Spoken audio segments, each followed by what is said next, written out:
Ladies and gentlemen, welcome back to Formula Racing League TV for another night of pure racing action here at the Assetto Corsa Competizione Red Bull Ring for the second round of the Taco Tuesday Season 22. Of course, talking about the Tier 1 server, and we're already underway, as you can see, with a free practice session that will precede the most important qualifying session that will start very shortly. I'm Andrea Mattavelli, and I'll be again commentating for you live from the Spielberg track for what promises to be an exciting new round of the Taco Tuesday. Of course, we're back in Red Bull Ring after the multi-class first day series and the Super Sprint Sunday Championship, which produces a lot of action, a lot of drama, with many overtakes, many battles, and the weather effect with the rain, prejudicing the race for many drivers in Tier 2 because it poured in both the two sprint races of the Sunday series. Now, for the Taco Tuesday, for now it's all cloudy, but let's see if we should have again some surprises from the weather here in the Styrian Mountains. And of course, the most important thing, we'll see if Sergio Hernandez will repeat himself after the extraordinary victory at Austin 1 week ago. The Spanish driver in the Ford Mustang managed to beat by just 3/10 of a second Francesco Panebianco, which the Italian finished second, and then to round up the podium we find Geoffrey Godfroy in the second Mustang, with the Belgian in third position after resisting in the final laps to Andrea Marcella, another Italian who is really proved himself very competitive. Then it was Adam Sharp in the top 5, then Luke Prentice, Pietro Micheletti, Enrico Rovis, Jack Prentice and Morgan Grace in the top 10. And of course, a lot of action, lot of already exciting battles. But of course, it's only been round 1. Round 2, we'll see ourselves take the trial of the mountain, of the Spielberg Mountain with the Red Bull Ring, the Austrian track, which, as I said before, hosted a lot of international series and World Championship on motorsport. Of course, he was back on the Formula 1 calendar in 2014, and the MotoGP in 2016 after Red Bull brought the track after the renovation following the A1 ring, and the track, which is built on the legendary soil of the Österreich, which hosted many international races in the 70s and 80s.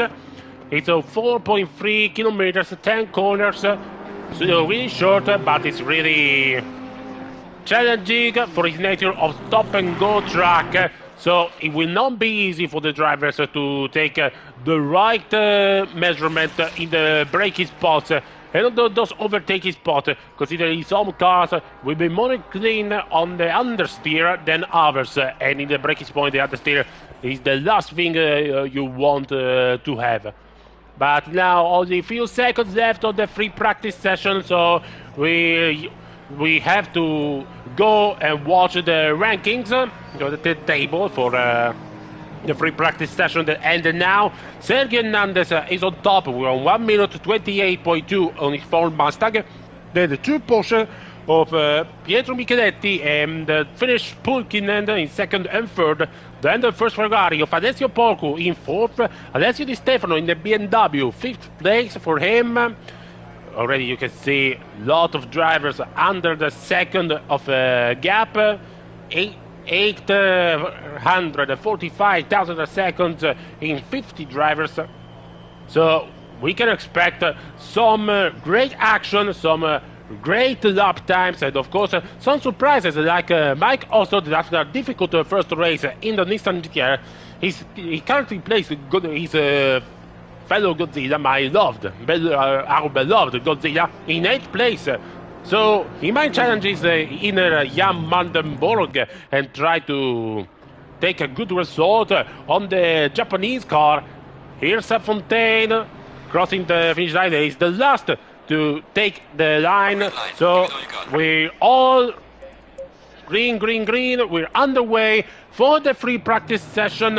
Still cloudy. It's not. There's not a lot of grape in the track. It's a little bit slippery. A lot of green on the surface, but let's assure that the track will fasten and fasten up as the following 15 minutes of qualifying will get now.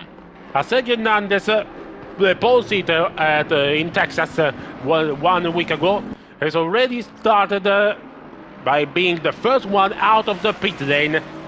Of course, Hernandez, big talk about the Spanish driver that after a good season 21, where he was indeed really quick, scored a lot of pole position, but failed every time for his mistakes to score a victory or to be really in the fight for the title. Now he really started season 22 with a bag, with pole position, and most importantly with the weight in the Circuit of the Americas. Even after a heavy duel with Francesco Panebianco, of course, Hernandez will take also the title of favorite, even at the Red Bull Ring, considering the machinery he has on his hands. But of course, his rivals will not be standing to watch, and so let's see if it will be a second pole in a row for Sergio Hernandez as he starts his flying lap at the Spielberg track.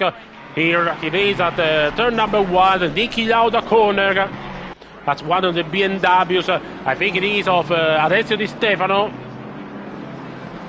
It might be Di Stefano or not. One of the BMW is Lorini, sorry. Has exited the pit lane. Corner number 3, as one of the Porsche has stopped just to the runoff area.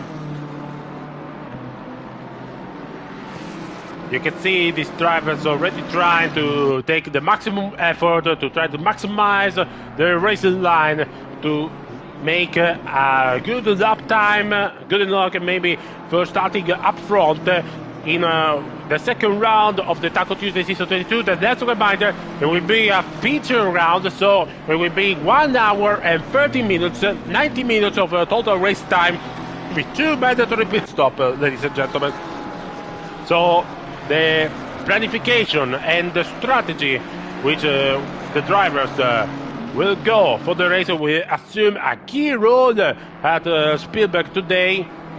Even more key role if it will make if the sky will make some heavy rain during the race. Sergio Hernandez on the finish line, 1 minute 28.5. That's the lap time everyone aims to beat. Francesco Panebianco only 75,000 of a seconds behind the Spanish, and slots already P2. Already some heavy action, some intense duel between the two protagonists of 1 week ago at Austin. First and second now, while for the third place it's on with Keller. They're placed ahead of Ferreira and Heijmans, and of course we have to stay to wait until all the drivers will complete the lap time. Holub is third. Now Jeffrey Goffroy reclaims the third spot, 6 tenths away from Hernandez on his Mustang. Modest Ark is 6th on the Porsche. Pulkkinen plays his Porsche in 3rd place, half a second behind Hernandez, but 1 tenth ahead of Geoffrey Godfrey. So it will do for now for the Finnish driver, but who will get better? Who will try to do better than the competition so far? Maybe it will be Tulloch in the Bentley that was really extraordinary machinery on the wet at the Red Bull Ring. Let's see, Tulloch will try to do something like Asher Gunning in Tier 2. He started flying lap now. as Lorini places BMW in third place. Micheletti now slotting third, just 2 tenths away from Hernandez, who improved to 1 minute 28.5. So we're already starting to see some improvements as the track is improving as well.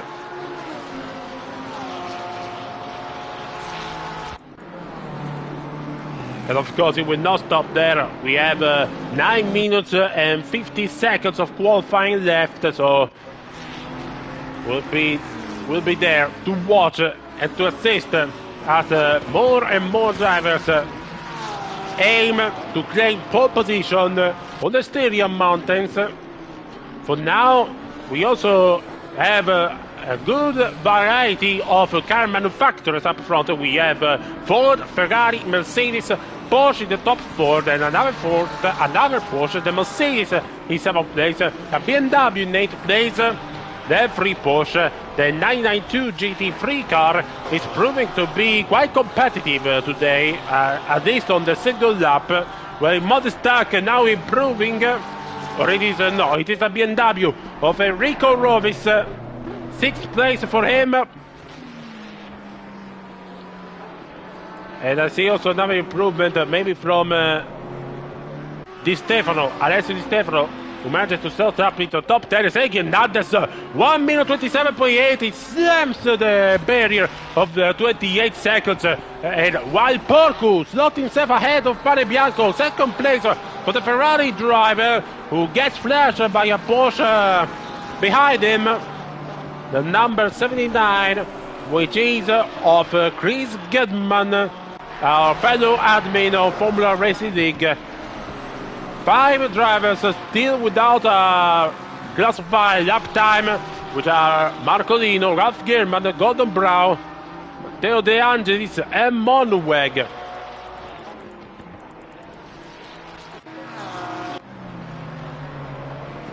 So a really, really big rumor, a big noise by Hernandez in his latest lap time. The question is, will Panebianco answer that for another good time? He's now pushing, and he has the slipstream of a Porsche right ahead of him, so it might be useful on the straight, even to follow reference in the corners.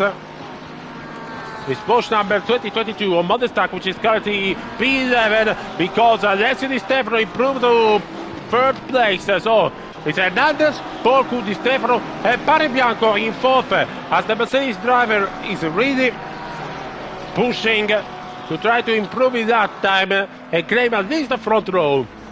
Panebianco in the Mercedes, the last 2 corners of the Red Bull Ring. Here is the Red Bull Mobile. Here it is, trying his best to claim every inch of track possible. He does not improve, stays P4 at the moment, but there's still 7 minutes or so of qualifying left for him and for all the others. Meanwhile, Jack King improves to P12, so here the McLaren are starting to show up with Adam Sharp in P12, while Ralf Gierman is 11. Here it is, the McLaren of the British driver, who's currently ahead of his Irish fellow men, both in the McLarens.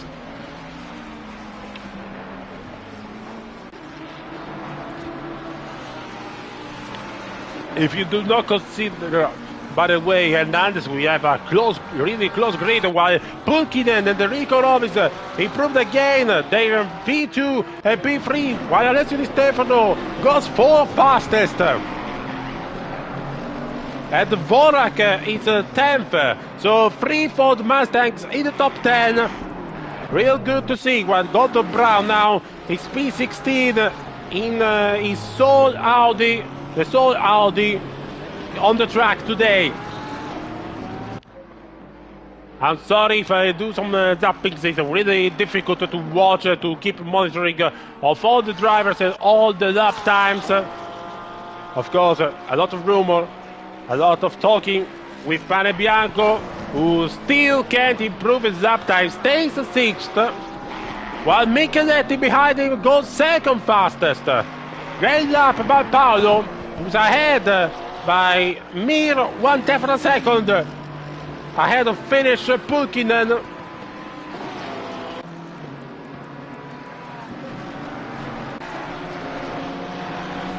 Meanwhile, in the middle of the pack, Gordon Brown is following Müller to try to improve his P18. Of course, a change of machinery for Gordon Brown after a really disappointing season with McLaren with a lot of roller coaster. Brown, the Audi, improves to 2, goes 16 fastest, just behind Irishman Jack King. Well, look at that, Pospisil has gone 8th fastest for now. He goes back into the pits, so it will be a quick change of tire and then back into the pits for a final attack on the time. Of course, Panebianco not behind compared to 1 week ago, but also Geoffrey Godfrey, who's only 9th fastest and is recently returned on the track. He's trying to warm up his tires for his final attempt to improve and to get better in the starting grid for today's race. Some aggressive race conduct by Mike Ostle, who tries all his best to move up in the grid with his Nissan GTR. For now, it's P24 for the British man, behind Luke Colpitz by just 0.5 of a second. And behind also we see a Porsche, the number 1992, which is of Pulkkinen, so Pulkkinen might have a good slipstream, considering the Nissan is really quick and really powerful on the straights. But we have to see how the Nissan will handle in the corners, and if Pulkkinen will not catch up to him and being forced to be stuck in traffic as they enter now the middle part of the racing track. Corner number 6 for both Ostle and Pulkkinen, while Panebianco has improved but only to P5. So it does not seem that the Mercedes is very competitive on a single lap so far. Oh, and as I said that, Panebianco just put second fastest lap time, only 1/10 behind Sergio Hernandez, who's entered the pit lane, has decided to call it a day for now. Pulkkinen on the finish, he proves 1/10. Stradler is currently P4.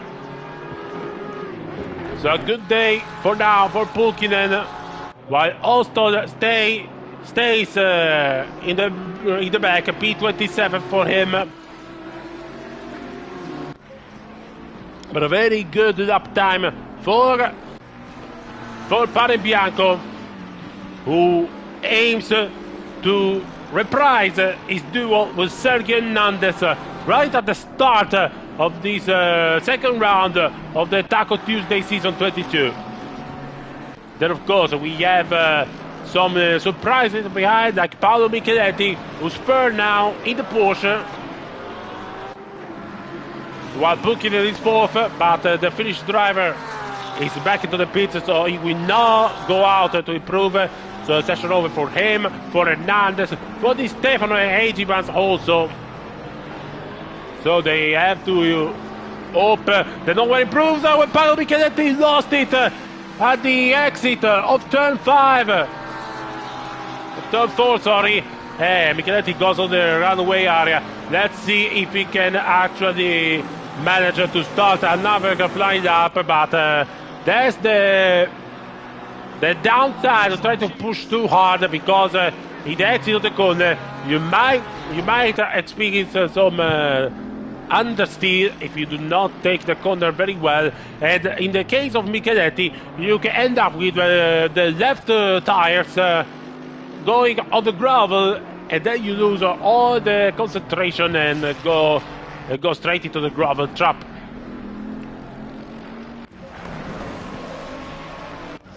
Only a few minutes left. Ferreira, the Portuguese driver, is 9th fastest.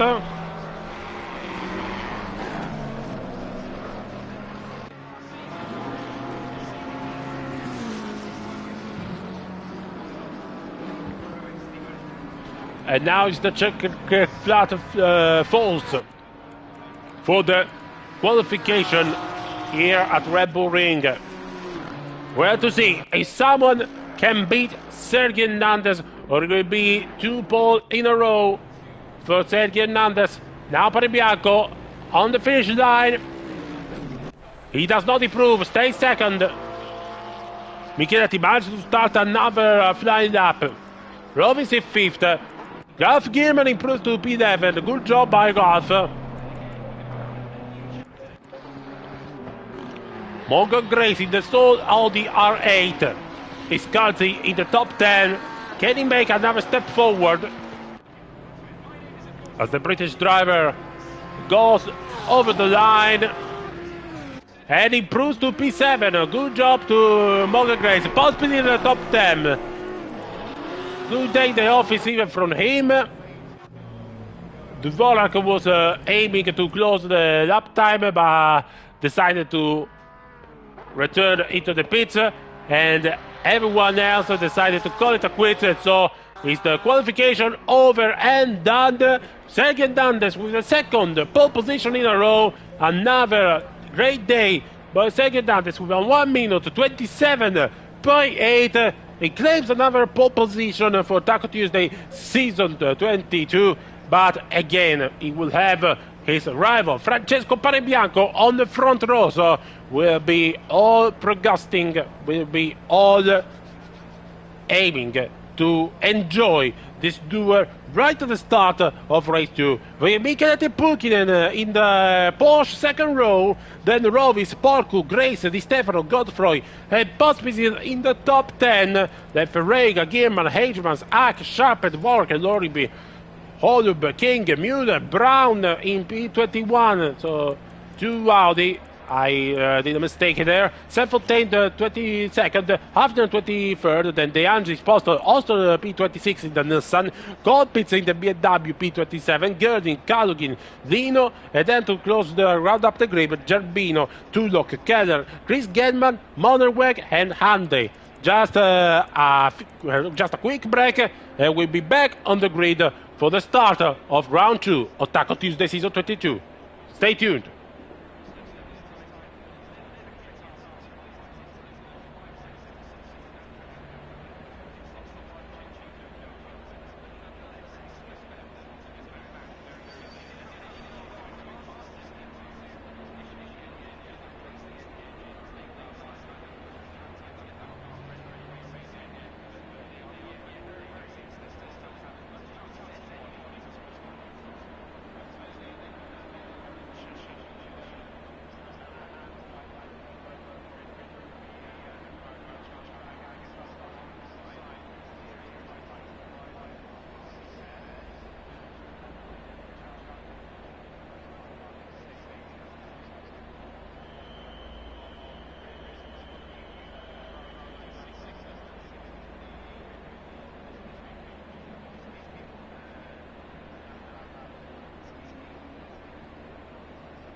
We're back in Red Bull Ring, ladies and gentlemen, for round 2 of the Taco Tuesday season 22. And look at that. It's raining once again, like in both races of Sprint Sunday in the Tier 2 category. Now it rains for Tier 1 of the Taco Tuesday. And this will bring a massive level of challenge for all the drivers involved. Of course, the track is really getting wetter and wetter as we speak, and the drivers will have to bring the challenge and try to not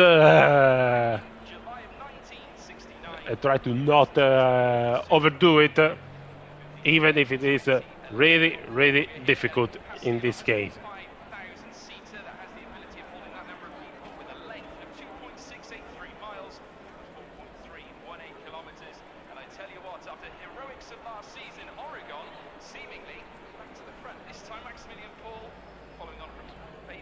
And of course, before we start with the formation lap, just want to say thank you for everybody who's watching us live now, for everybody who will watch after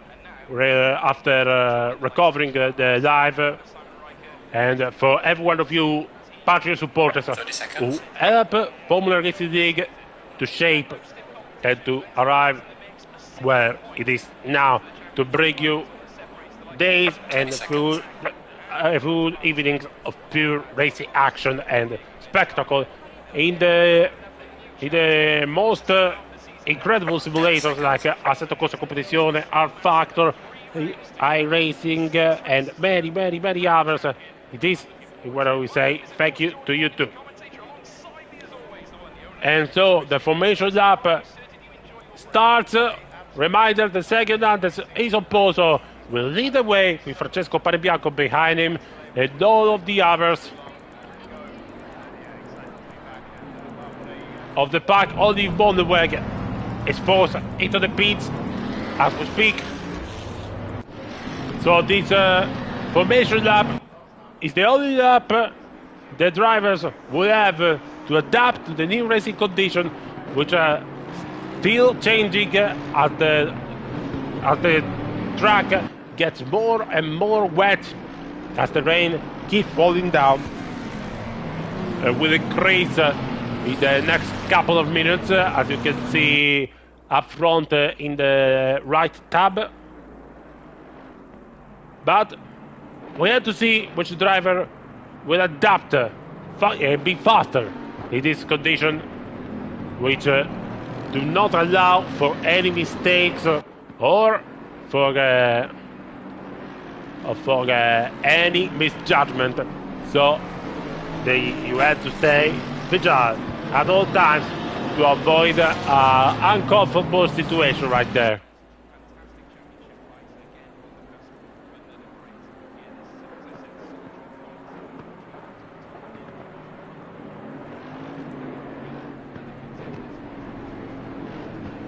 Of course, it will be also fun to watch these drivers race and push themselves, but the main concern might be the visibility, especially for one starting from the middle to the back of the pack.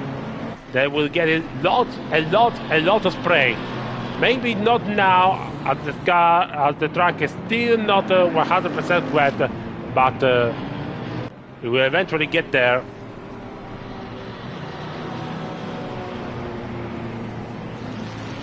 Now we're entering the last part of the track, and I think this is the moment now that all the cars will go on the double row. It is now, as you can see, they all started to form a double row for the start of the race, the start of the 90-minute race, which reminder, we have 2 mandatory pit stops, so a lot of strategy to take in consideration there, but hopefully also a lot of fun, clean driving, great overtakes, hopefully not too many any accidents along the way. So here they are, after the last corner of the Red Bull Ring. Sergio Hernandez on pole position, Francesco Panebianco on the inside of front row, then Micheletti, Pulkinen, Robbie, Sporku, Grace, Di Stefano, Godfrey, Popsy, and all of the other of the cars, all lined up on the main straight, waiting for the green flag that shows now when they're underway at the Red Bull Ring. This is tough for Hernandez, but Luca Panebianco already flying up at the side, trying to claim a top spot, but Hernandez resists as all the other cars, and some others in the middle of the pack just went and crashed. I think I saw purple Ferrari involved, so I think it might be Ralf Gierman and Hageman as it is. They are, and Ralf Gierman may have gotten the short end of the stick, unfortunately, while Panebianco managed to get the first place. But look at Micheletti with a flying start for him in the Porsche. Goes around the outside of turn 4 on Panebianco, but he got into contact and he collected Morgan Grace on the way. Incredible! Micheletti and Grace both involved, and another yellow flag for Dvorak, who lost it. Got slammed with both Mustang. So already good, really drama in the first lap. In the first couple of corners, Panebianco managed to stay away from all the problems. Even if there might have been some contact from him and Micheletti, with Micheletti who's now down the order. Micheletti is P23, so hard luck for him. But we now complete the first lap of Panebianco leading from Sergio Hernandez, then Pulkinen in third, Robinson fourth, Godfrey in fifth, already followed heavily by Morgan Grace, right behind his tail, even with the damage on the front of his Audi. Then Boku in seventh, Stefano in eighth, Pospisilio in ninth place, and then Molestak in the top 10 ahead of Ferreira, Sharp, Hageman, and all of the others. Oh, and someone lost it again. I don't know who may be, maybe it is Saint-Fontaine, who lost a couple of places after going wide.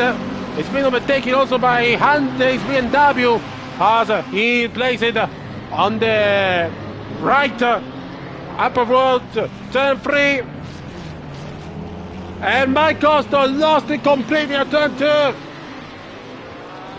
A lot of the flashes, so the Nissan driver is not happy at all about something that happened. While Panebianco is already starting to get a good gap of Hernandez and Pulkinen. 1.5 seconds already between the Italian and the Spanish driver. As Panebianco, you can see, already goes to the trace of track where it's more wet, because it's not all wet, so there is still a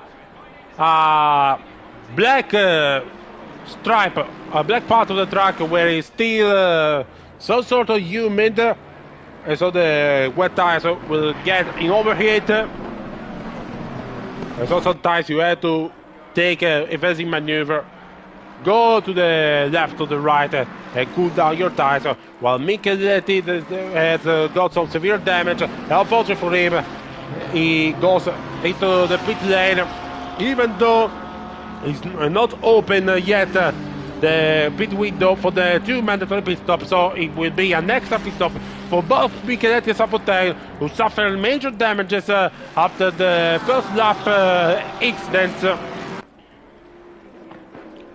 Lucky for them.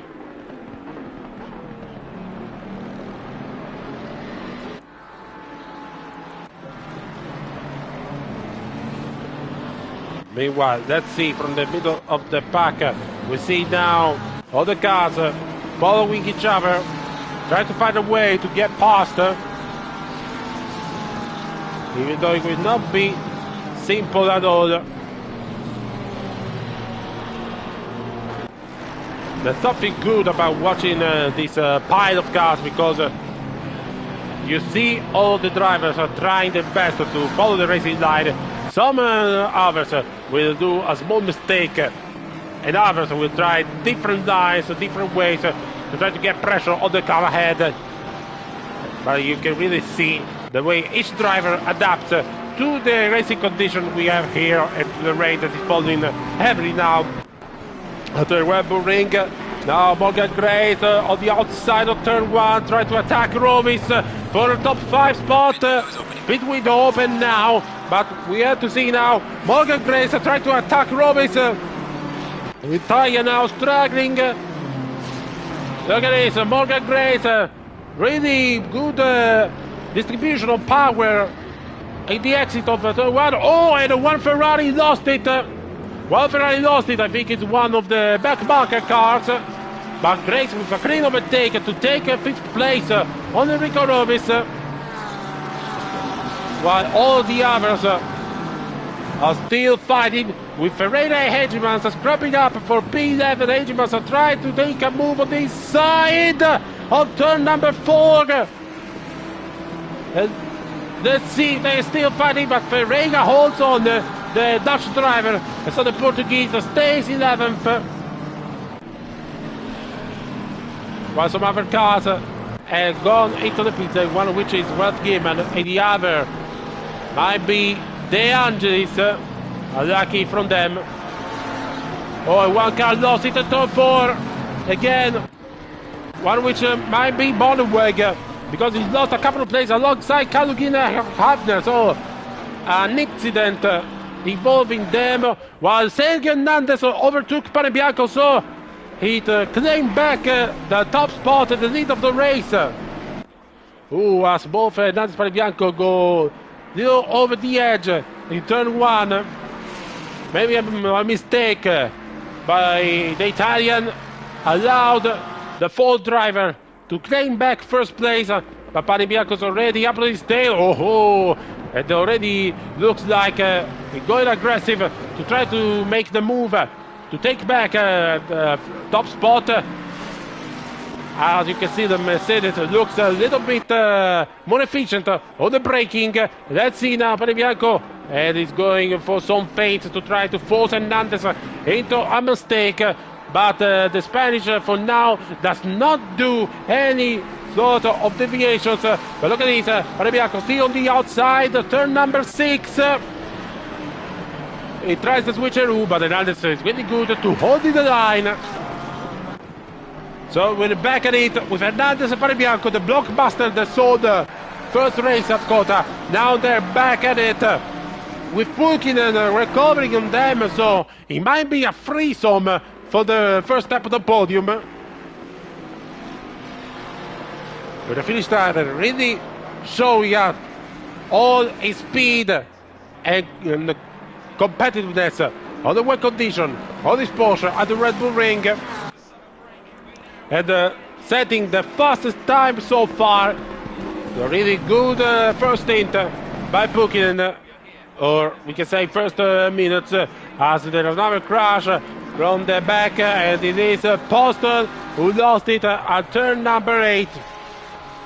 Alongside another Ferrari, looks like to be Hafner.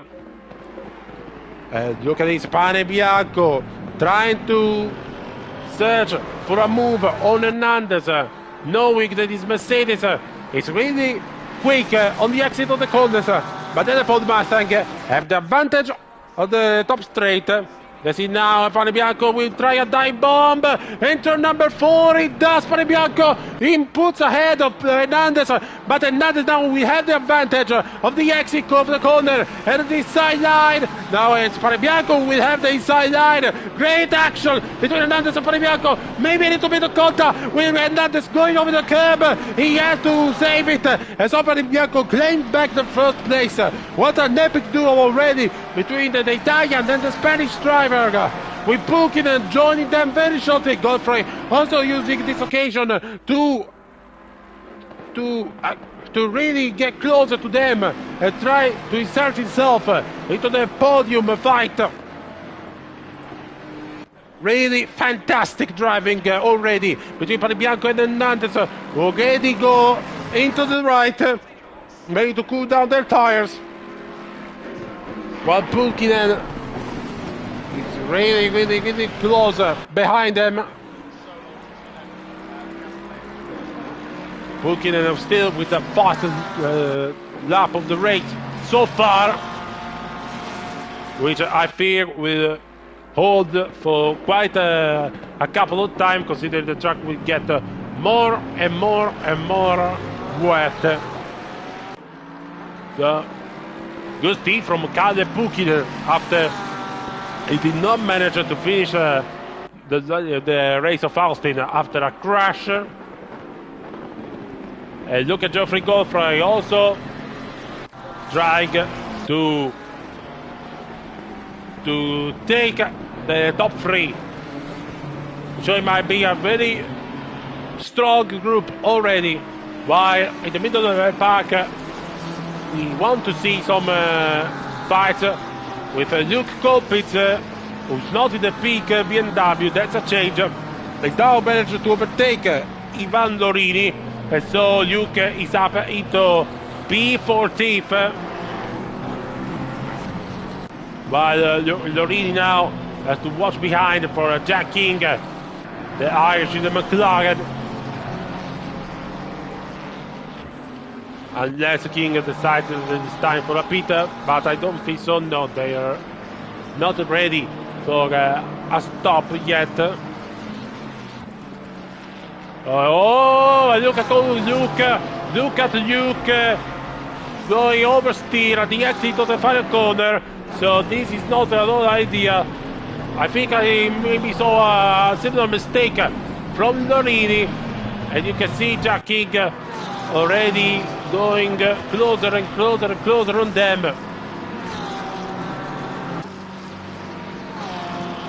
The Irishman could try to use some of that to try to make a move, but for now it's still a little bit too far, just enough to not allow him to make a move. You have to hope for another similar mistakes or overdrive by the two BMW drivers, as Colpitts now is really getting closer on Müller, who is a P13 in the Porsche.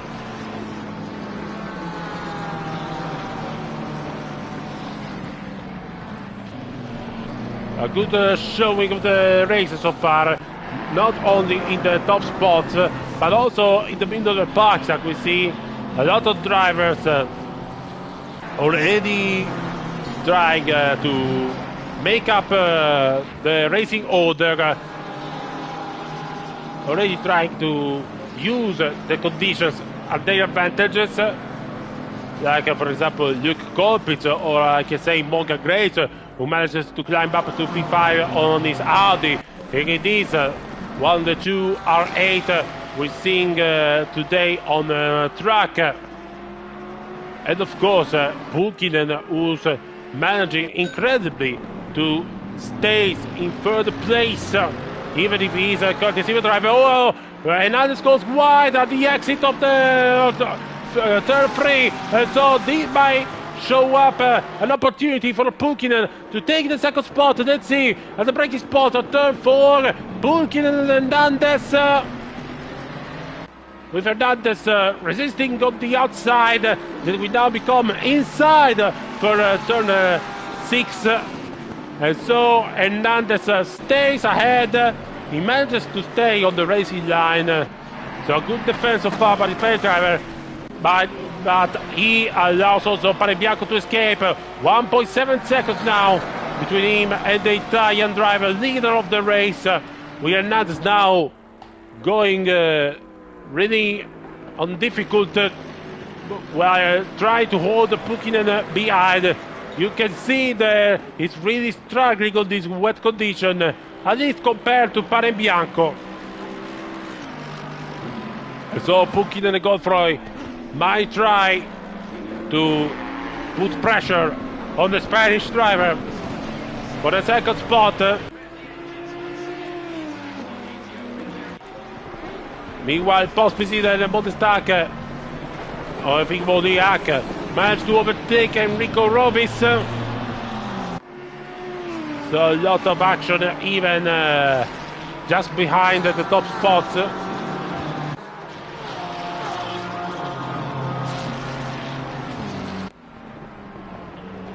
And of course, Pospisil already showing all of his experience, all of his adaptation and expertise on the racecraft. And I just say that he went a little bit wide on turn 3, but stays in P7 without offering a chance to Ukrainian Modest Ak.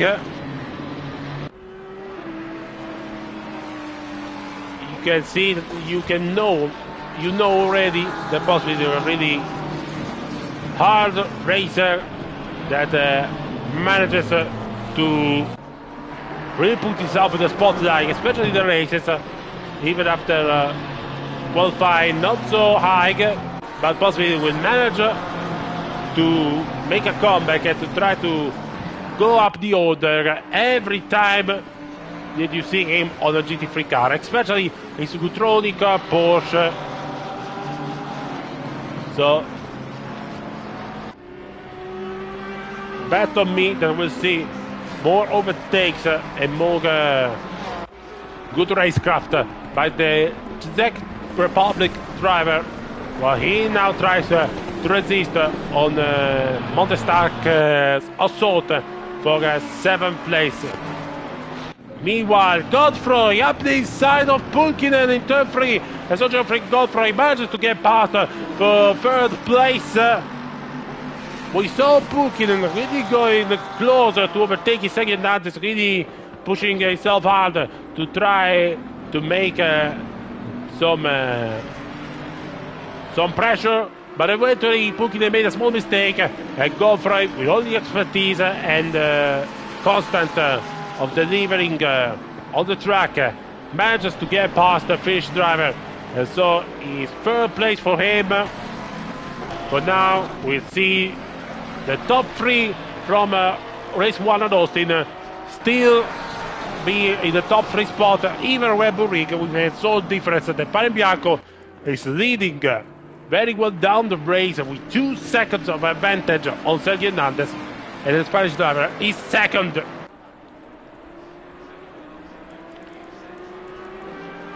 So lap 11 of the race, and we have another quick yellow flag. It might be Hafner. It is Hafner who manages to restart, but is falling behind Marcolino and Postel. Meanwhile, Gordon Brown was one of the first to make one of the 2 mandatory pit stop, and the other driver for now is in P29, but we recover when the others will make their pit stops. Hopefully that's the case. Look at this, Hegemans trying a double attack on both BMWs on Robinson and Di Stefano, and Hegemans with a brilliant double overtake manages to jump from P11 to P9. Great stuff by Hegemans, and now he leaves Di Stefano and Robinson scrapping up for the last top 10 spot, and I think Di Stefano has it on Robinson. Yes, it is. Di Stefano stays at top 10, and Robinson lost 2 places in a couple of seconds or a couple of corners, and now they have under real pressure from the McLaren of Adam Schappi, who is just behind them. And you can see behind also trying to join the party, I think is Van Mueller, the green Porsche, not the pink one. And of course, Rob is having a moment of struggling for now in his BMW, while Di Stefano, and Morgan Grace lost it.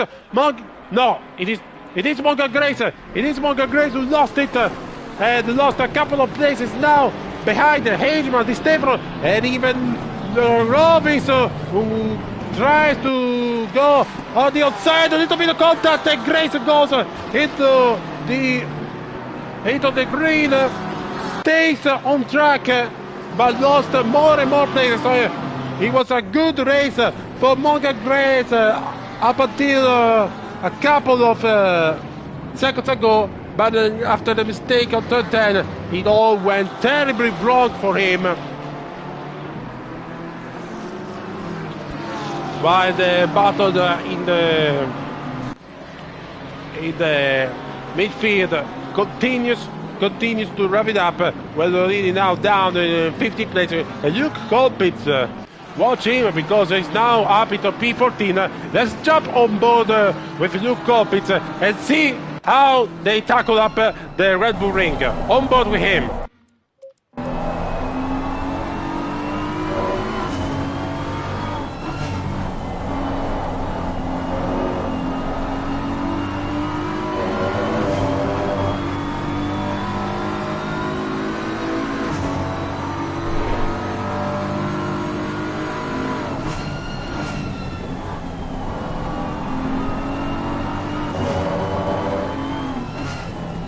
And as you can see, Morgan Grace decided to come into the pit, and a huge oversteer by Colpitts, who managed to control it.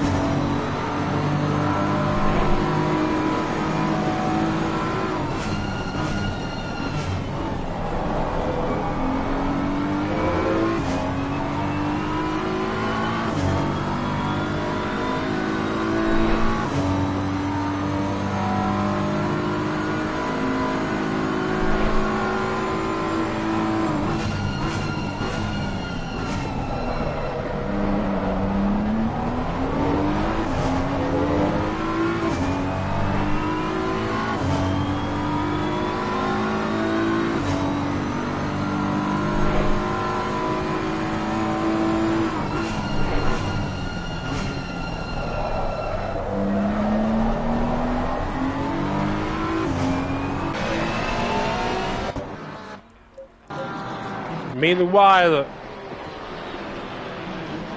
while the top four still remain unreachable for all the others, Alessio Porcu is now 5th, with Pospisil climbing up to 6th place after the mistake from Morgan Grace.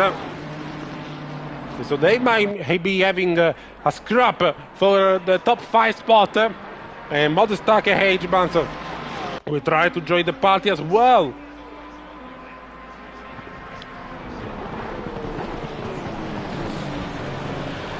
As they still try to get closer to each other. I want to say again thank you to all the current spectators who are following live the streaming of the Taco Tuesday Season 22. Oh, Pospisil got a little bit wide. Oh, but the cab. Then might present on occasion for Modestak, who will say, I will take it, thank you very much. So, Modestak might be getting 6th place from the hands of Pospisil, and it is 6th place for the Ukrainian driver who managed to take the opportunity after Pospisil's slight mistake, so it's up to P6 for the Ukrainian, also to a better show of Alessio Porcu, who manages to strengthen the gap to escape from the pair of the Porsches, 1.5 ahead of Ark, while Hagemans is now also being blocked by both of the Porsches.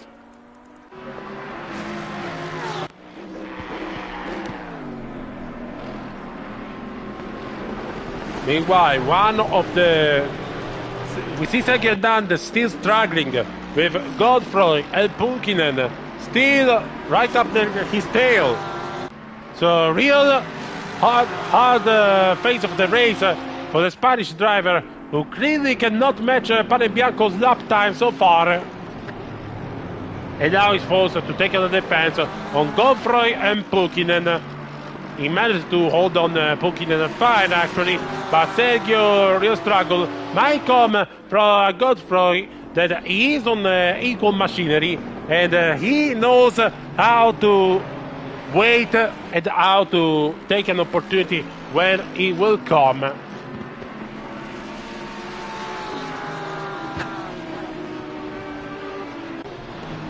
And another little bit wide, Hernandez, turn number 6. So you can see that is the driver now that is having the struggle and having some difficulties with his machinery. not the car, which is the Ford Mustang. And all of this, Geoffrey Godfroy will aim to get closer and closer to Sergio Hernandez and try to make a move eventually for second place, while Francesco Panebianco is all going almost on a cruise because he's 3.5 seconds ahead of Sergio Hernandez. Of course, it is not a cruise.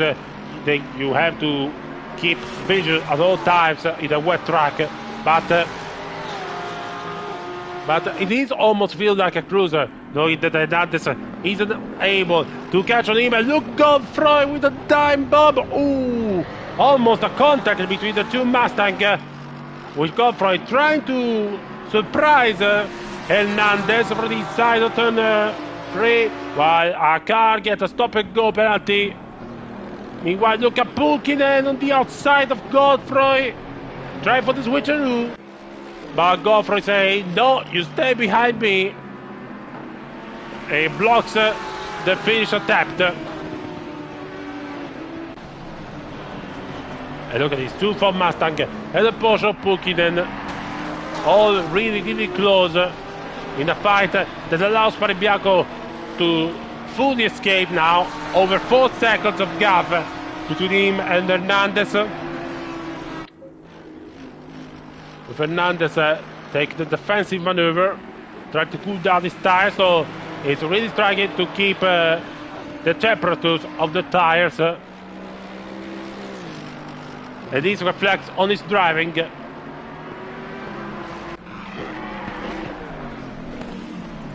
Meanwhile, some cars decided to take now the first mandatory pit stop, which are, of course, Morgan Grace, then Gordon Brown, who's up to P25, Gerling, Gedman, Gierman, Holub, Hafner, Dvorak, and Serfontaine.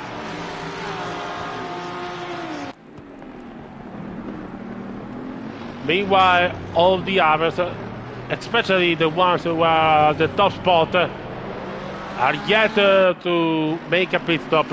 So they try to use the clean track to their advantage. And here we go again. Pulkkinen on the outside of Godfroy. Godfroy wants to close him again. And this time Pulkkinen will not have a way to counter-attack that. They're still really, really, really close. Look at Godfroy. Try again the inside of Hernandez, turn 6. But Hernandez is not amused. He's not amused at all by this attack. Stays second. Ahead of them is the third Ford Mustang of Dvorak, who's currently P31, so he should be able to let them through easily without putting any risk.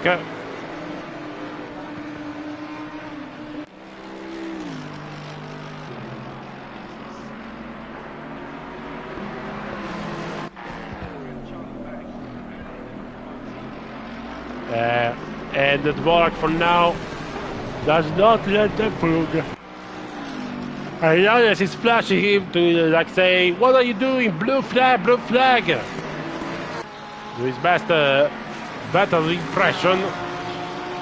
Oh, that is not a safe spot, my friend. Eventually he managed. Oh, Godfroy almost lost the control. The contact, and he also got connected by Pulkkinen.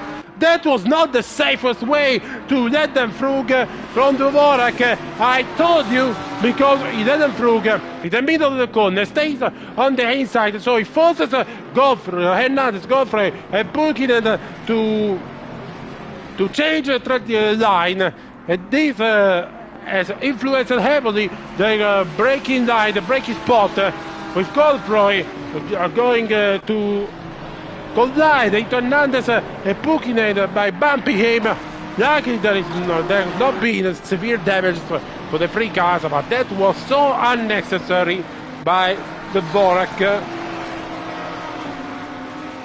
Of course, no hard feelings, but that shows you so that in this type of races you have to be careful and clean, even when you have to let some cars through to a blue flag. Don't know what you think. but that's my point of view. And look at it, Godfrey still on the attack on Sergio Hernandez. He's really struggling to make the corners. You can see that he's going really wide, even a third one. And now Godfrey will have again a chance.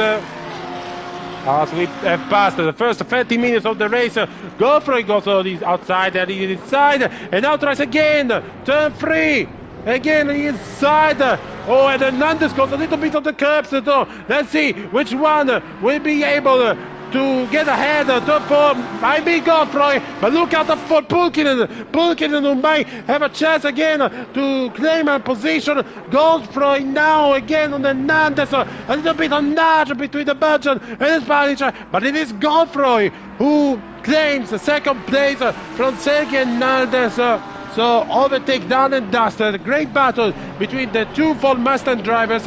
Pulkkinen tried to take the occasion, but look at Hernandez to turn 8. What he was going to do? He want to try overtake there. He want to try overtake and almost made it. Let's see. They're still side by side, the two Ford Mustang with Sergio Hernandez not giving up on second position yet. With Godfrey not wanting a little bit of nudge, and Hernandez falls a little bit wide, and Godfrey still on the inside, want to change the trajectory, and so Hernandez want to use the exit speed of the corner and mess. Sensational fight between Hernandez and Godfrey. Hernandez now has the inside on the Geoffrey, and Sergio manages to stay inside and manages to claim back second place. What a fight between Hernandez and Godfrey. And Pulkkinen this time will say, this is my chance, I have to make it count. And so he's up the inside of Godfrey as they go to turn 2 and now turn 3. Let's see Pulkkinen, but Godfrey is having none of it. He blocks him off right at the beginning of the braking spot. So it's still another P2 for Godfrey P3 and Pulkkinen P4. But man, what a battle we have seen between these three drivers, especially for the two Ford Mustang drivers. Pero Godfrey almost losing the rear, but he has managed to stay on the line as he now wants to reprise his duel with Sergio Hernandez, while Pulkkinen will still be hoping for more to try to take a podium spot that is up to reach. Hernandez and Godfrey both on the wet part of the track, as well as Pulkkinen.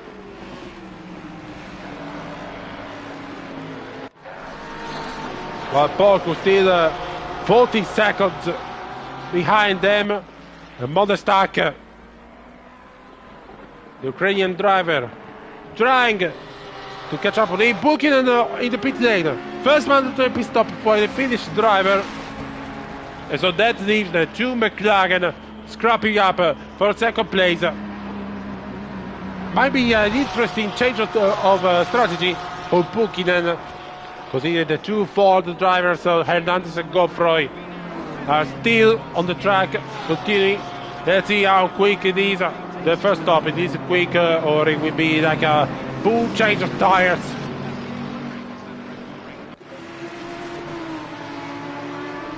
It might be from Pulkkinen. It might be a full service pit stop, as we see falling down the order.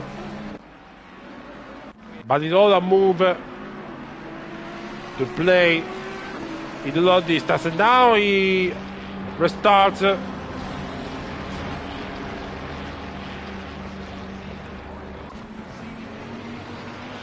So he will be P18 ahead of Keller and Lino.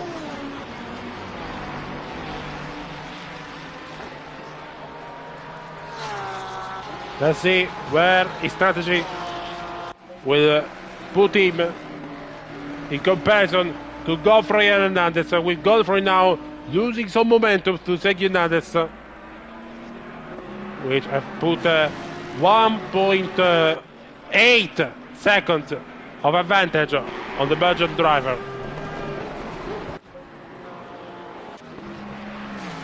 Meanwhile, look at that, Modestak trying to Get Frug on Alessio Porcu for fourth place. Up inside turn one, but there's no such room. And they both go passing Mike Costa, the others who exit the pit lane. Pospisil is also one of them. And look at it, look at quite a numerous group of cars. With Pospisil currently P6, so it's really managed to get closer on Hack and Porcu. Hack on the outside of turn 4 on Alessio Porcu. And Pospisil trying to insert himself into the fight, but he made a little slight mistake, so Hegemas we try to make a move on the outside of turn 7, but Pospisil holds up really, really well. Oh, and Porcu made a mistake, and some on the track says thank you very much, and takes fourth place from the hands of the Italian driver. You saw how Alessio Porcu got very aggressive on the entry of turn 7, and so went in oversteer, and that allowed Montestac to take the place. But now, look at this, we have Hegemans on Pospisil, while Godfrey recovered all the gap that he had for Hernandez. He's now already back on his tail. As Pulkkinen is already catching up on a group of cars ahead of him, which are Colpitts, Keller and Lino. Let's go on board with Pulkkinen, shall we? Yeah, let's go on board with Pulkkinen.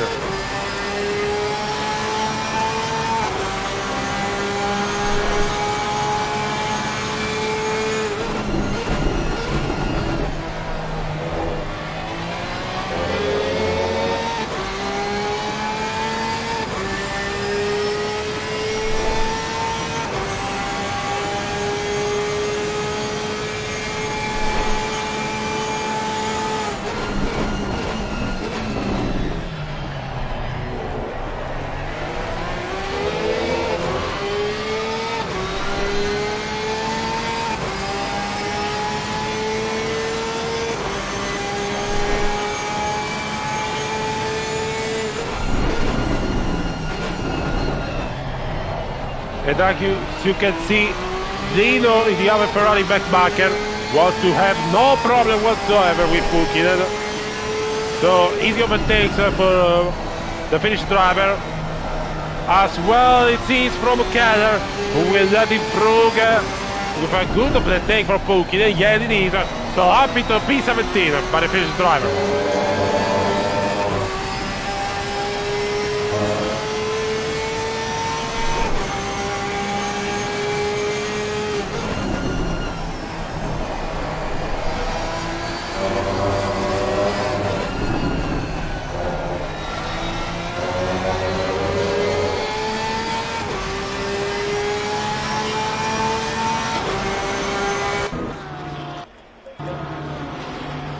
Colpitts, Monderweg and Lino come into the pits, as well as Gerling, while Gearman and Ostel are the first driver to have completed the 2 mandatory pit stops.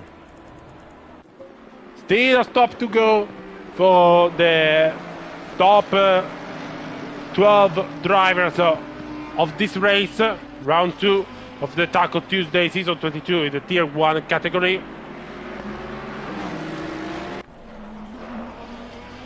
And as you can see, Francesco Panebianco with a commanding lead of 11.7 seconds on Sergio Hernandez after losing on the last lap by just 0.3 of a second.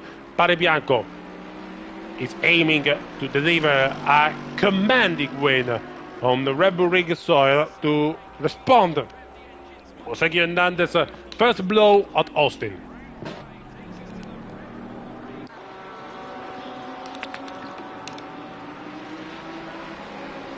Meanwhile, Müller and Kalugin decide that is their time for the first pit stop as well. While Hegemann with I don't know if there was contact with Pospisil or not.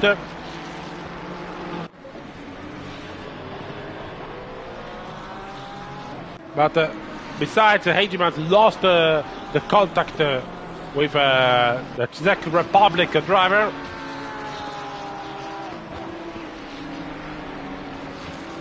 Some few scraps of the Ferrari's bodywork.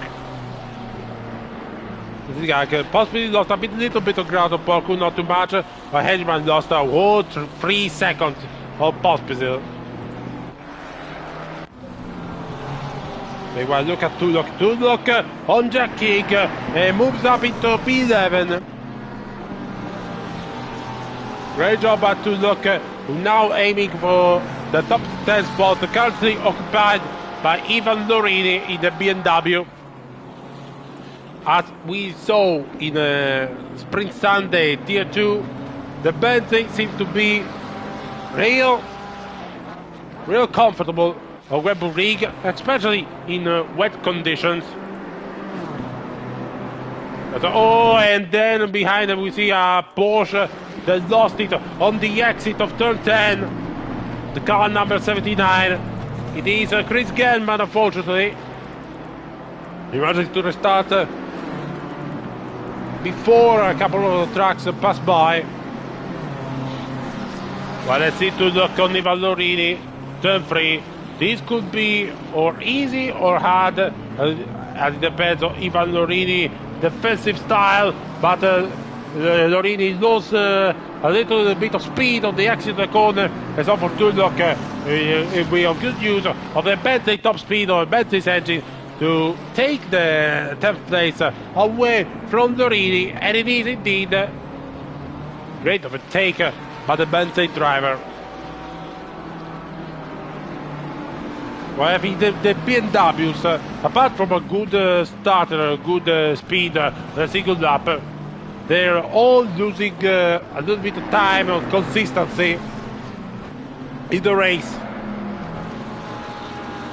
Maybe some exception might be new cockpits because it's going up the order. But all the BMWs, the 4 BMW drivers, are not doing extraordinarily well on the wet condition, while Lorini decided it's time for the first or 2 mandatory pit stop. And Geoffrey Godfroy managed to overtake Sergio Hernandez, so Geoffrey Godfroy is up into 2nd place. Sergio Hernandez wants to try to have a response, and there's contact between them. There was no space for them, and Sergio Hernandez forces him wide and takes 2nd place. Godfroy flashes him, but the Spanish driver, I see that he does not want to concede. Don't know if there was a precedent scrap between them, but this will cause polemics in the post-race, and certainly a ticket considering Hernandez went from far behind, and even if he completed, he forced Godfroy off the track into the gravel, at least with 2 tires. And after that scrap, Hernandez decided, okay, Godfroy, I'll let you go. I'm going with my mandatory pit stop. So Godfroy is in 2nd place.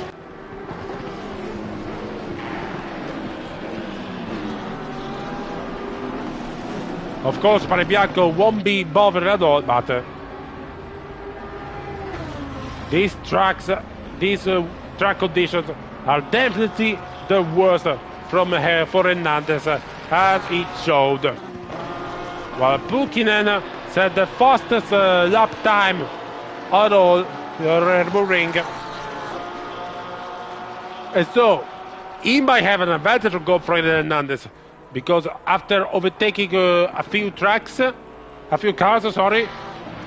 he might gain quite a lot of time compared to Hernandez and Godfrey, who got involved in this battle. And so Pulkkinen is ahead of Hernandez after the first pit stop. Of course, we've yet to see the full picture, but it's a great racecraft, a great stint and strategy for now for Pulkkinen.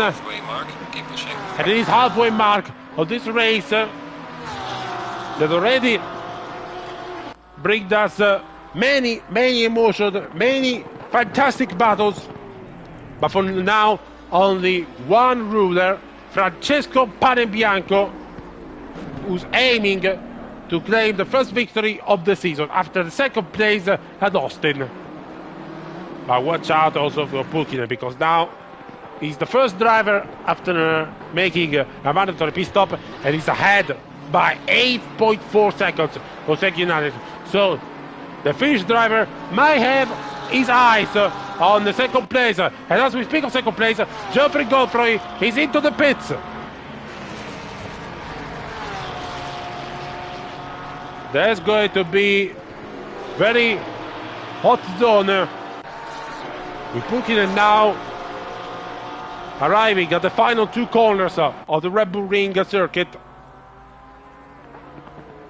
It is turn 9. And now the Red Bull Mobile for Harry Pulkkinen. Kelly Pulkkinen, sorry. And as you can see, Godfrey is still stopped, so Pulkkinen claims second place now in the battle between second place, because we have to remind her that this was a battle for the podium spots, so Pulkkinen is ahead for now as Godfrey makes a much longer pit stop compared to Hernandez, and I think at this point also Pulkkinen. So I have to imagine that Godfrey will take a much shorter pit stop in the second mandatory. Panebianco, pit stop even for him.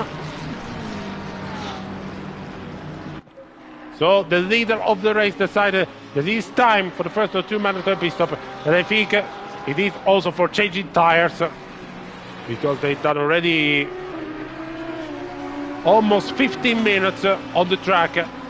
It's time to let them rest. But the stack continues, so he takes provisionally the lead of the race, even though he has yet two mandatory pit stops to do, as well as Porcu and Pospisil, while the Stefano goes into the pits as well.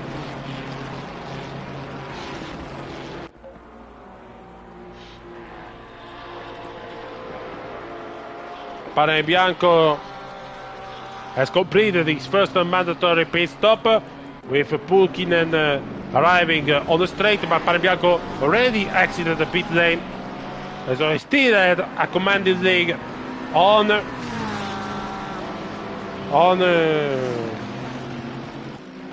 Pulkkinen, which is now fighting with King and a Porsche behind.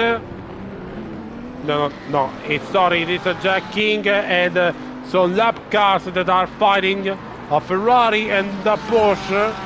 I think it is Posto de Holub, yes it is, with Holub trying to get him past Posto's Ferrari for P24.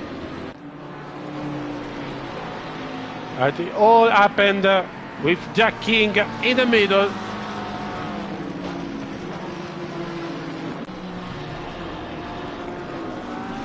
Gather in the pits as well.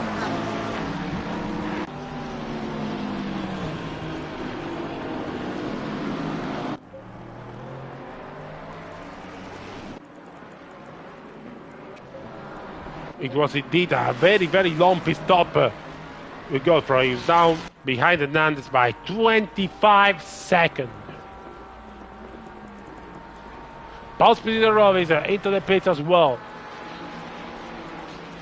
It's all starting to form. It's all starting to make sense now.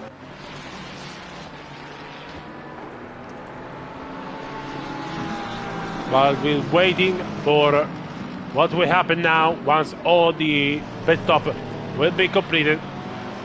Meanwhile, let's head to the midfield again with Di Stefano trying to overtake Kalugin, and Ferreira following them very shortly behind in Mercedes.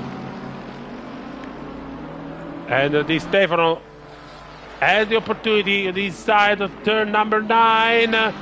He has the room, a little bit of room, forces Kalugin a little bit wide, but manages to complete the overtake. And now Ferreira wants to have his chance, goes on the inside of the Russian driver. Kalugin will not make any favors, but Ferreira manages to get past. So even Ferreira now up into P14.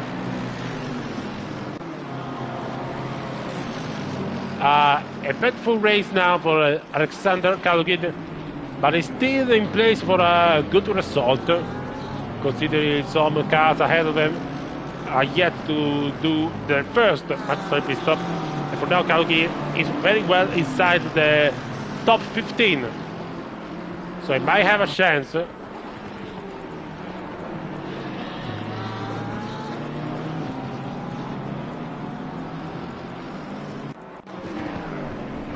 Some updates regarding the Godzilla Nissan.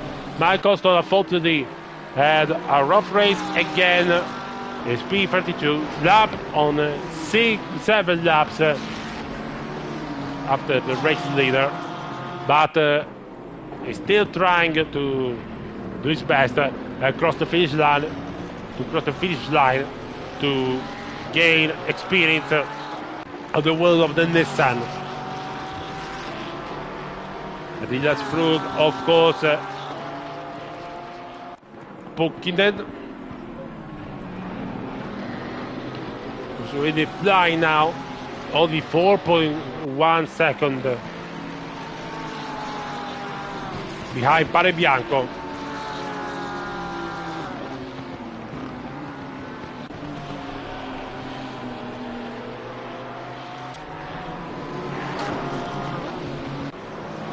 Baldestacker even comes into the pits as well.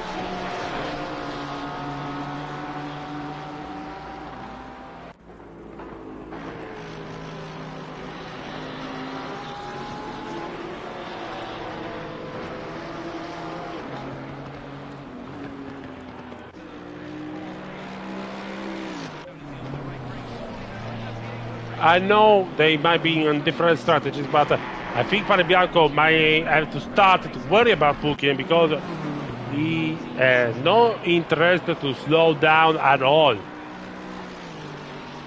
He might have done a very short pit stop compared to the others, but Pukkinen really making a name of himself out there today.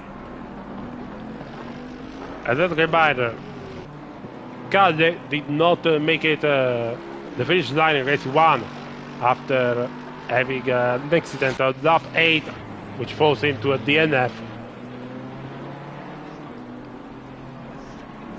But this is the golden opportunity for the Finnish driver.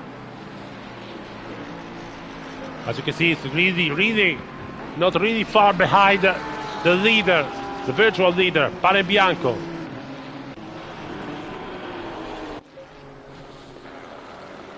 Oh, there's some white flag, some car lost control, there's restarted. It was the McLaren, I think, of Kalugin, who made a slight mistake.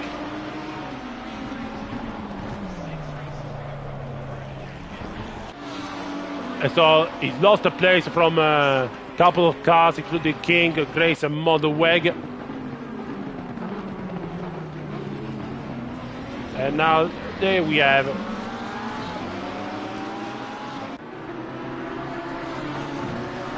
quite a couple of cars. We can see King in the middle of some lap cars, and then Grace and Modeweg. This might be an interesting watch, because Modeweg is really closing up Morgan Grace and might try to use the lap cars to his advantage. because the lap cars are not doing any favor, especially to Jack King on the Porsche. It's really is almost trying of overtaking. It was the one of Holub. Di Stefano into the pits as well as one of the Lamborghinis. Might be Gerbino or Keller. It is Gerbino.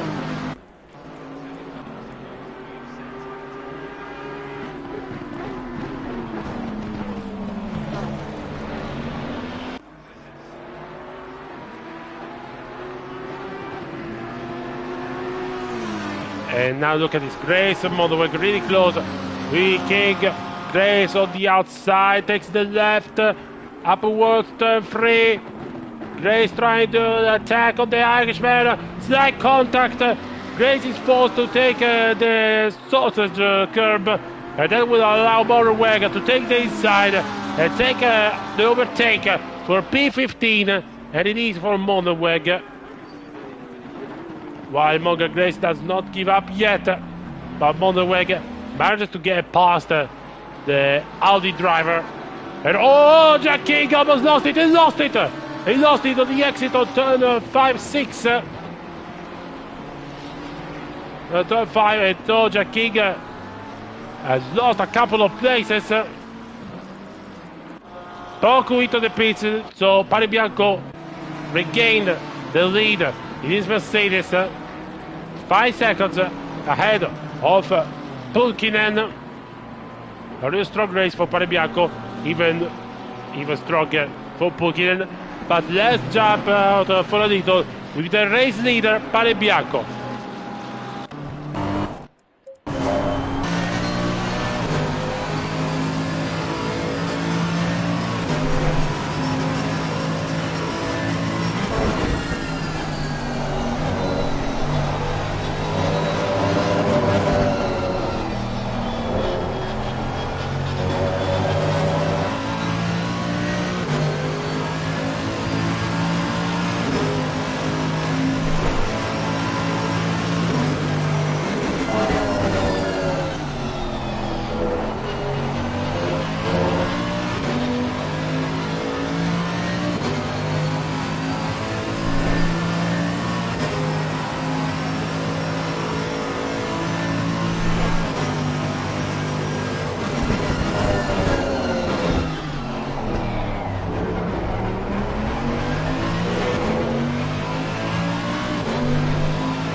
Oh! Panebianco contact with a lap car!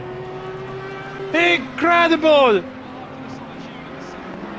It was the fault again of Dvorak, not getting favoritism, and now Pulkkinen is in the lead of the race. What happened? That was so unnecessary by Dvorak's side. And now what already was a great opportunity, now might have transformed into a golden ticket for Pulkkinen, who's now leading the race as a silver driver in the Tier 1. That's incredible, my goodness.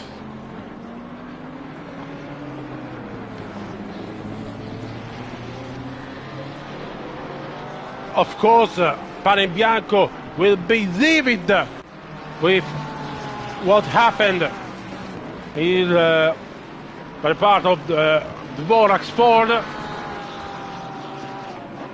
That was incredible.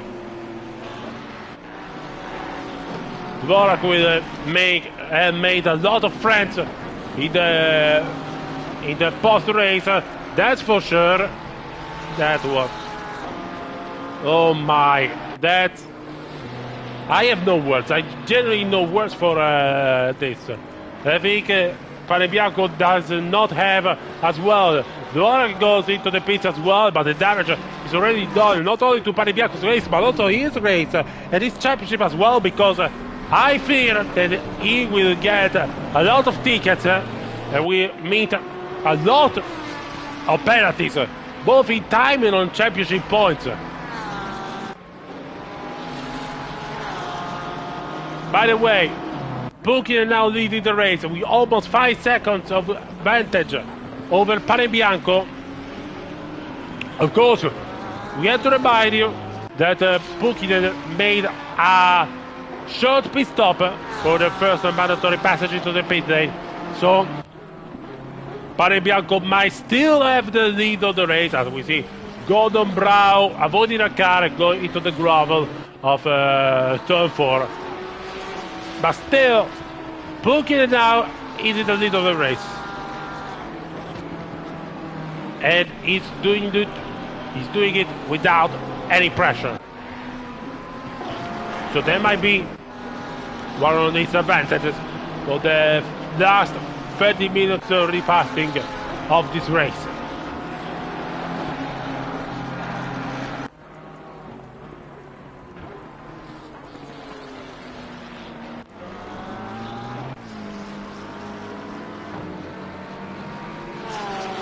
Meanwhile, Ferreira trying to catch up to Müller for 8th place for now. Of course, Stefan Müller did not manage to start, to be present on Austin, while also Ferreira did not have it easy on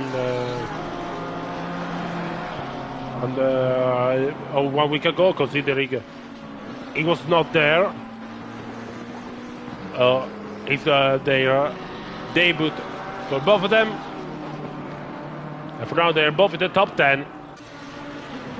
But consider that maybe both of them will be slowly outside this position, considering they have to do the mandatory pit stop as well. But they're really close. Another pit stop from Bike Austin on the Nissan. It's not been the day so far for the Nissan. We now have to let through both Müller and Ferreira. Ferreira tries to make himself very visible on the mirrors of Müller's Porsche, by Stefan looking not amused at all, and holds the Portuguese very handily for 8th place. For now, at least.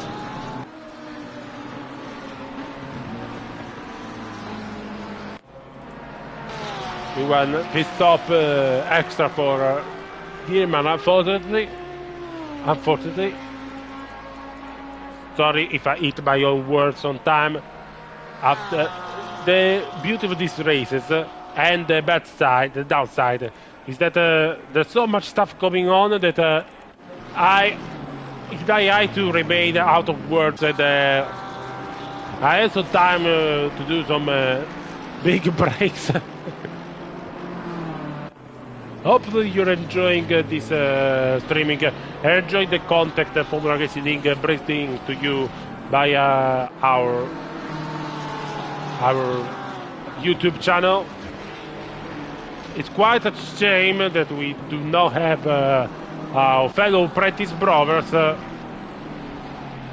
as we on the track, but of course today Ipswich Town was playing in the championship, but unfortunately for them they lost to Portsmouth 2-0 still second in the championship and on route for the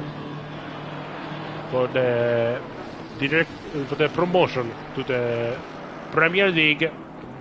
Let's hope for the best for them. While Buchanan now is being held a little by Beckmark and BMW, so Panebianco is getting closer on the lead of the race. Hernandez with a pit stop. Hernandez with the pit stop. Let's see where he will rejoin. And how will Buchanan, Panebianco, and also Godfrey respond to him.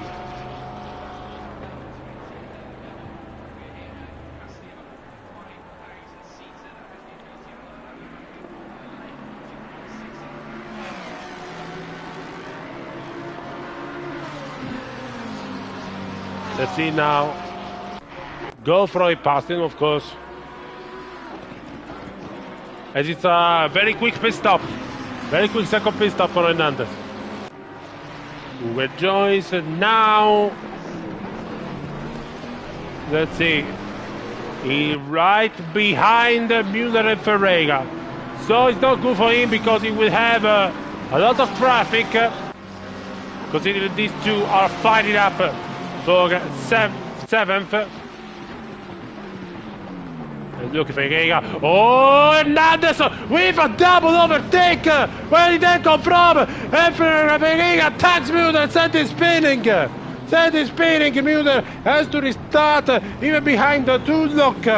But what incredible double overtake by Sergio Hernandez, who decided to not waste any time between these two fighters and decided, yep, I'm going for the long move. And Hernandez with an incredible double overtake managed to get past both Ferreira and Müller.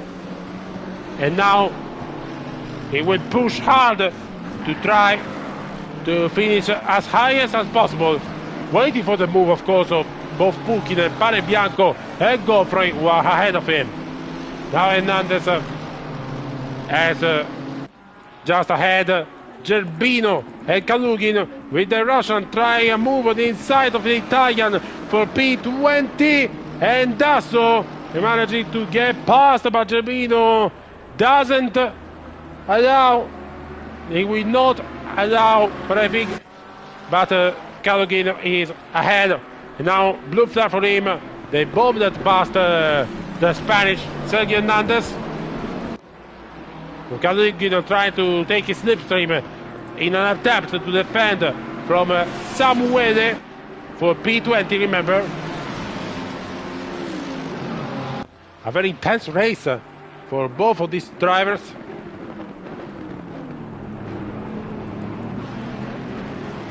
And Kalugin holds on really well, while Sergio Hernandez is 12 seconds behind Bosby, so has a lot of track clear for now. Panebianco into the pits. It might be a short pit stop even for him, but let's see where he will be after the second mandatory pit stop, the last of the race. 21 minutes and 33 seconds to go.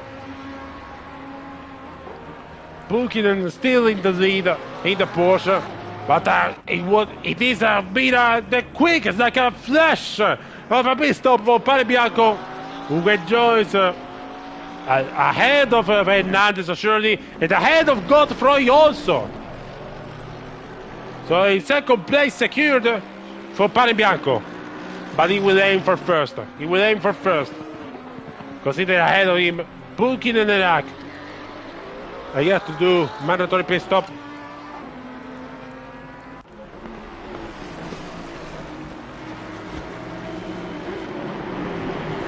And meanwhile, heavy damage on the front of Ferreira's Mercedes.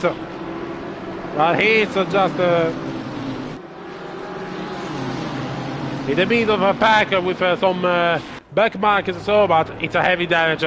Unfortunately for Ferreira. Don't know he was contact with Gerbino or Kalugin. Maybe it's Kalugin because he lost a couple of places He was past Gerbino, now he's back behind Dino and Brown as well. Booking it into the box, booking it into the pits. Let's see where he will join. He will be the key moment of the race. Aspare Bianco is now approaching the Red Bull Mobile corner. But it's a longer pit stop. It's a longer pit stop by Pukinen, as I predicted, because he made a first short pit stop. So Pane Bianco, even with the shock, the scare of the contact with the back marker, still reclaims back the lead of the race. In first place, there is a bit provisionally Moldestack, but he has to make the second mandatory pit stop. So virtually Francesco Panebianco is the lead of the race. Let's see where Pukinen will rejoin just behind Sergio Hernandez, but just by a few seconds. And let me say, that double overtaken by Sergio Hernandez, then by seal for the second place, because that was a bold and great move in the most critical of times by the Spanish. Because he had some struggles in the wet condition, struggles certainly in the first stint to keep it up with Pane Bianco, but he was still incredibly fast and incredibly concentrated on his driving, and he showed brilliantly with that double overtake just in the moment of the need. So if there are no surprises, the order must be Pane Bianco, Hernandez and Pukinen for the podium, while Moldestack continues for now, but Pane Bianco is really approaching him very, very fast. Bergenbinder on the top 10, Hack, Godfrey, Pospisil, Rovis, Müller and Mondeweg are the ones that are yet to complete their second mandatory pit stop. Vergeer is on the pits as well. And Keller is the last one of the bunch. So we're into the closing stages of this incredible and exciting race.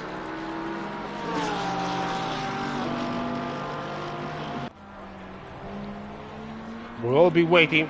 We'll look at Pukinen. 4 tenths behind Sergio Hernandez. Even if Hernandez is still in second place, Pukinen does not want to give up yet for the second place. He knows he has a great opportunity, and he will take every bit of room to try to make the pass. So the jump on board with Pukinen as he's now chasing Hernandez for second place.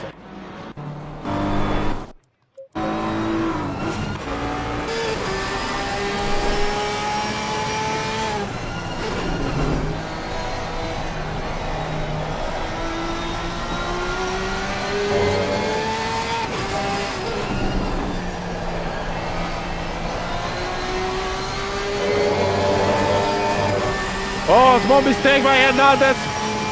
That might be the chance for Pukinen. And he goes out the outside of Hernandez. Tries for the switcheroo, but nothing to do for now. Moldestack is into the pit, so Pane Bianco reclaims the net lead of the race.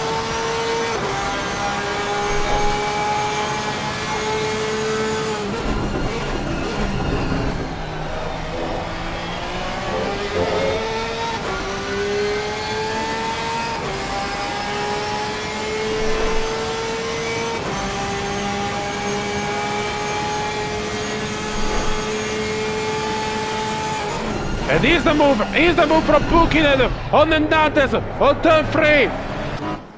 That's real intense. Let's see, Pukinen might be ahead of Hernandez, but will Hernandez make a counter attack? The comeback on turn 4 on the Fish driver as they're fighting for the second place. Brilliantly so far, Hernandez on the outside. Pukinen shows no way to go for him, and so Pukinen is up into second place. A great battle between Hernandez and Pukinen and now Pulkkinen is that virtually second place. That's a hell of a race by the Finnish driver.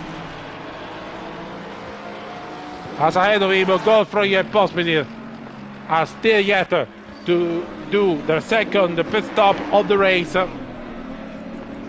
But what a drive it has been by Pulkkinen so far. He did not make a single mistake, and he even got to lead the race for quite a couple of laps.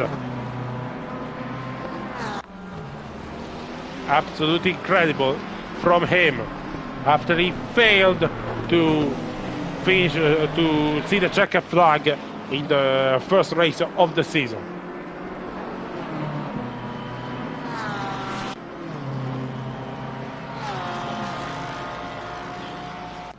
Waiting for the pit stop. Let's see if we have some fights in the midfield.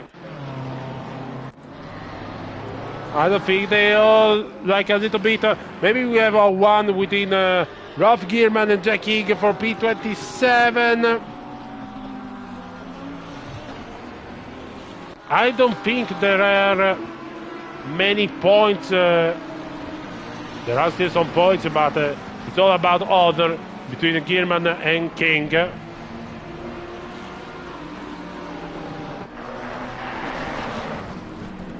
It's not been easy, especially for the Irishman. After some contacts and his loss of control, his spin after turn 4.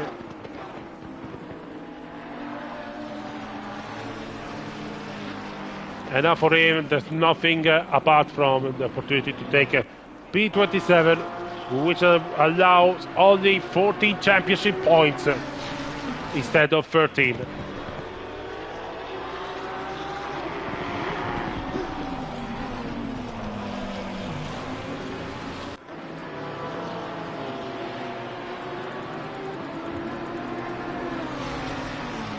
But Gierman seemingly has no intention to allow him to make an overtake, and he's lapping also, no, let's say a lapping Keller in the Lamborghini, but still stays ahead.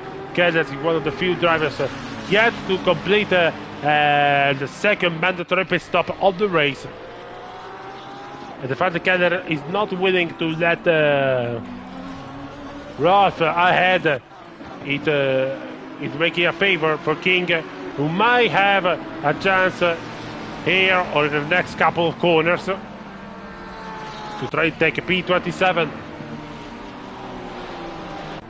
Behind them we see the Pulkkinen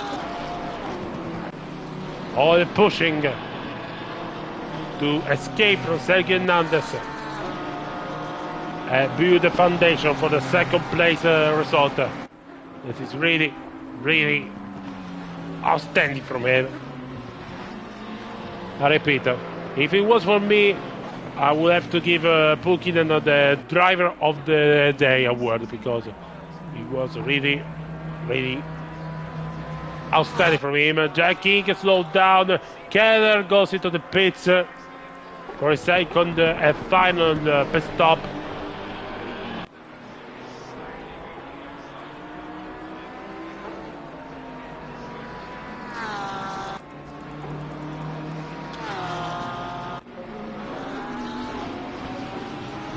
Meanwhile, I do not understand what is Godfrey waiting. At this point, he already lost the second and the third place.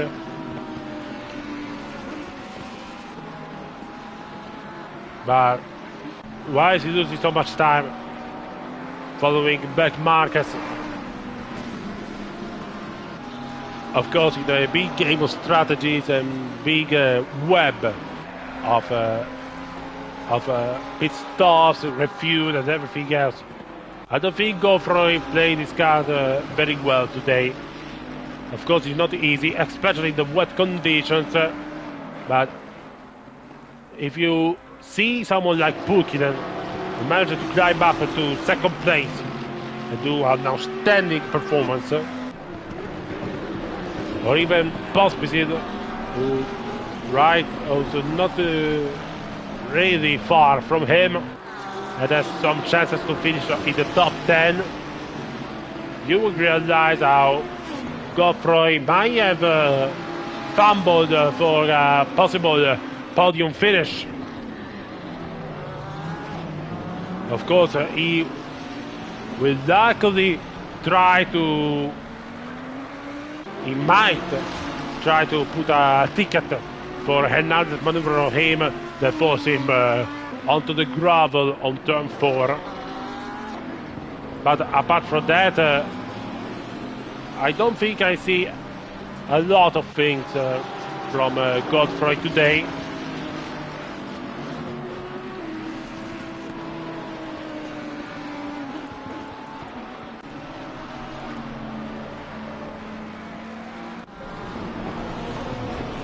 Meanwhile, remaining in the midfield, we might have a threesome with Porco, Hegemans and Di Stefano fighting for 9th place. It might be 7th after the pit stop of Rovis and Müller. So there might be still some action left in the last 9 minutes of this race. It has been exhausting and hard for certainly most of the drivers. But they're all doing well to try to honor their duty and complete their race of 90 minutes. Even by giving us some good battles in the final stages of the race. Look at this Stefano, for example, try already to make himself very visible on Hegemans and put some pressure on the Dutchman. But the tire for now is forced to watch his racing line. Behind him there's a Porsche of I think Holub, who's trying to lap him. Müller into the pit lane, so it's one car they both pass, and they're up into P9 and P10.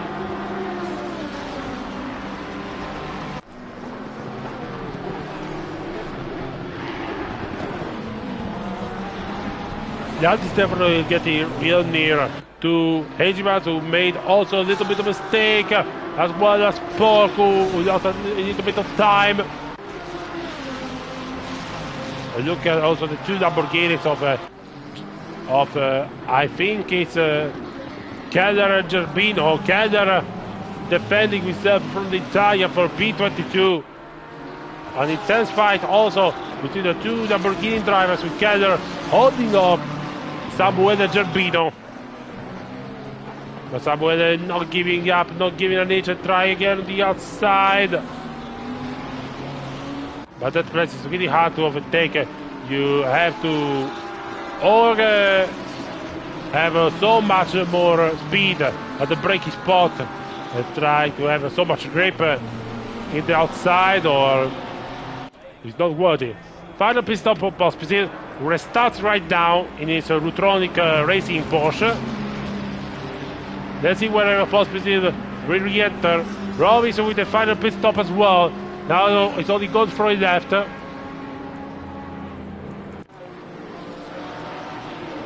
And Pospisil will rejoin ahead of Montesaki, so will be top 5 spot for Pospisil. Another great drive by Pospisil. And I say also from experience, after I battled hard with him in the first day multi-class series. Quite a sharp fellow, a really nice guy to chat and to compliment after the race. It is really, really fast as hell. Not quite a Parenbianco, even Pucchian today, but still very, very fast. In fact, I fear that if Godfrey still continues and loses time, if he's not prepared very well the second stint, he might risk of also coming behind Pospisil after the final stop.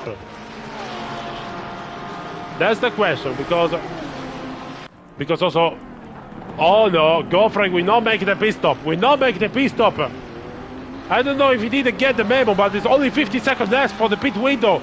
I just realized it now.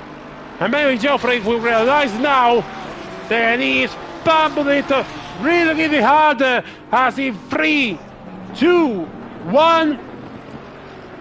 Pit window closed, and Godfrey did not make in time the second mandatory pit stop. So it will be of no use for now, and we get a massive penalty at the finish line. There's some heavy mess up by Godfrey, a big mistake that will cost him dearly. And so Pukin will be second and Anders before, and Pospisil at this point will take fourth place. And Godfrey goes up to his side, but it's too late, my friend. It's too late. It's too late for that, my friend.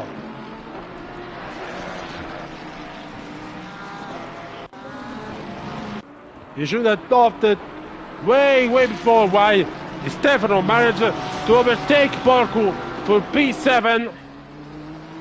In the middle of the pack of some lap cars.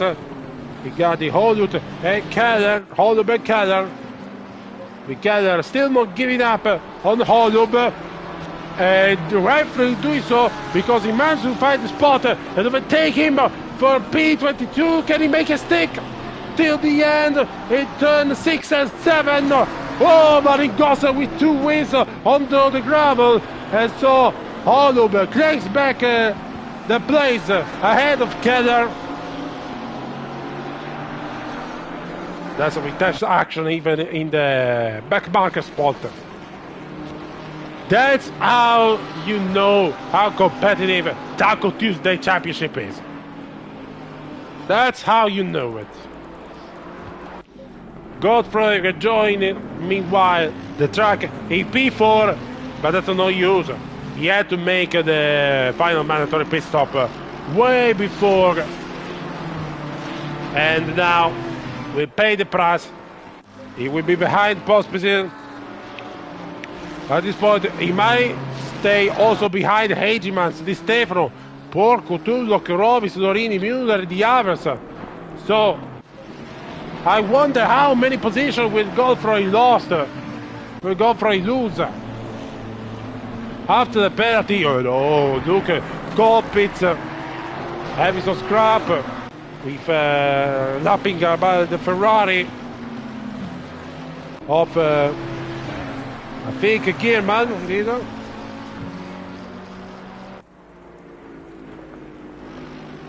But Gordon Brown is following him not very far away.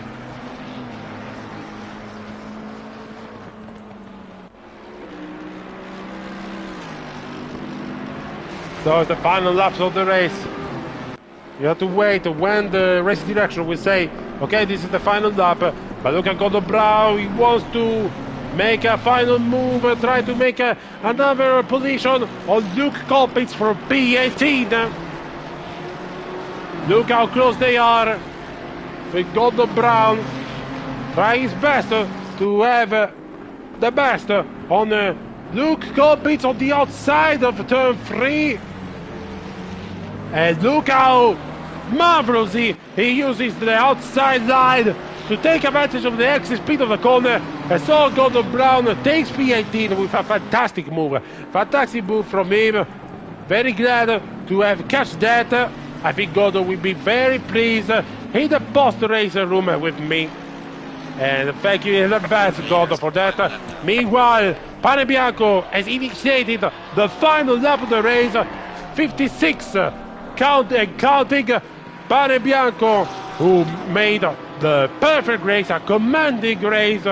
He's getting closer and closer to the first win of the season and the championship lead after second place at Austin. Reminded that Hernandez will finish P3 behind a fantastic Pukin, but all the eyes are all on Panebianco now after a commanding race.